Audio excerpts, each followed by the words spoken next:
Welcome to the preview of DC versus CSK match. ఇద్దరికి very very important match. ఎందుకంటే ఇది గెలిస్తేనే play of రేస్లో ఉంటారు. ఓడినారంటే ప్లే ఆఫ్ ఛాన్సెస్ చాలా వరకు తగ్గిపోతాయి. సో ఇట్స్ డెఫినెట్లీ గెలాల్సిన మ్యాచ్.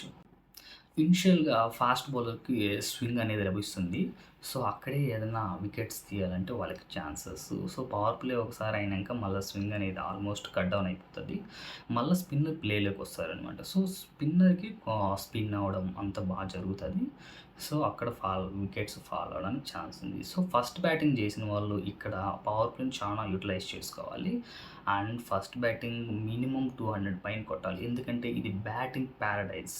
సో ఇక్కడ ఫుల్ రన్స్ వెళ్తాయి. సో అట్లీస్ట్ 200 ప్లస్ ఉంటేనే మనకి డిఫెండ్ చేసుకోవడానికి కూడా ఛాన్సెస్ ఉంటాయి. సో ఫస్ట్ బ్యాటింగ్ చేశారంటే మాత్రం 200 ప్లస్ కొట్టండి. సో అండ్ ఇక్కడ ఏంటంటే లేటర్ డ్యూ వచ్చే ఛాన్సెస్ ఉంటాయి కాబట్టి సో ఎవరన్నా కానీ చేజ్ చేయడానికి ఇష్టపడతారు. సో టాస్ గెలిచి క్యాప్టెన్స్ ఖచ్చితంగా చేజింగ్ ప్రిఫర్ చేయాలి. DC and CSK both are not good at this season. So ఇద్దరికీ ఆన్ అండ్ ఆఫే ఉన్నాయి. సో కొన్ని గేమ్స్ గెలుస్తారు, కొన్ని గేమ్స్ ఓడిపోతున్నారు. సో బట్ రీసెంట్ ఫామ్ అయితే డీసీ గెలిచి వచ్చింది, బట్ సిఎస్కేనే గెలిచి వస్తుంది. సో బిగ్ ఫైట్ అయితే ఉండబోతుంది ప్లే ఆఫ్ రేస్ కాబట్టి డెఫినెట్లీ ఇద్దరు గుడ్ ఫైటర్స్ ఫైట్ చేస్తారు. బట్ మెయిన్ ఈ కీ మ్యాచ్ అప్స్ ఏమంటే Starc versus CSK powerful batters like Sanju Samson and Gaikwad.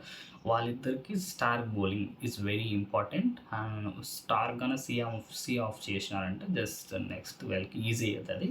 And Delhi batting విషయానికి వస్తే KL Rahul is very very important. Rahul కూడా ఉన్నాడంటే చూసారు కదా, ఒక మ్యాచ్ 150 కొట్టాడు ఈజీగా. సో రాహుల్ని ఎర్లీగా వికెట్ చేయాలి, అదర్వైజ్ గేమ్ని తీసుకెళ్ళిపోతాడు. స్లోగా అయినా కానీ ఈజీగా 100 చేయగలడు Rahul. So Rahul versus CSK bowling attack, అది కూడా వెరీ వెరీ ఇంపార్టెంట్. ఇక్కడ స్లైట్లీ అడ్వాంటేజ్ ఎవరికంటే డీసీ వాళ్ళకి, ఎందుకంటే వాళ్ళు హోమ్ గ్రౌండ్ ఇది. సో వాళ్ళ కండిషన్స్ అన్ని బెటర్గా తెలుస్తాయి. So lightly I feel advantage for DC. And సిఎస్కి ఏం తక్కువ ఏం కాదు, వాళ్ళు కూడా మంచి ప్లానింగ్ చేసి ఉంటారు. ఈ మ్యాచ్ డెఫినెట్లీ వెళ్ళి కొట్టాలని చూస్తారు.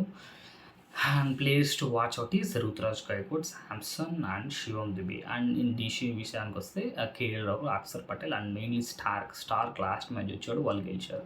So watch out for this Starc. ఫైనల్గా చెప్పాలంటే నాకేమనిపిస్తుందంటే ఇట్స్ మైండ్కేమో డీసీ గెలుస్తుందని చెప్తుంది, but I feel heartfully CSK win అవ్వాలని చెప్పి. సో మీకేమనిపిస్తుంది?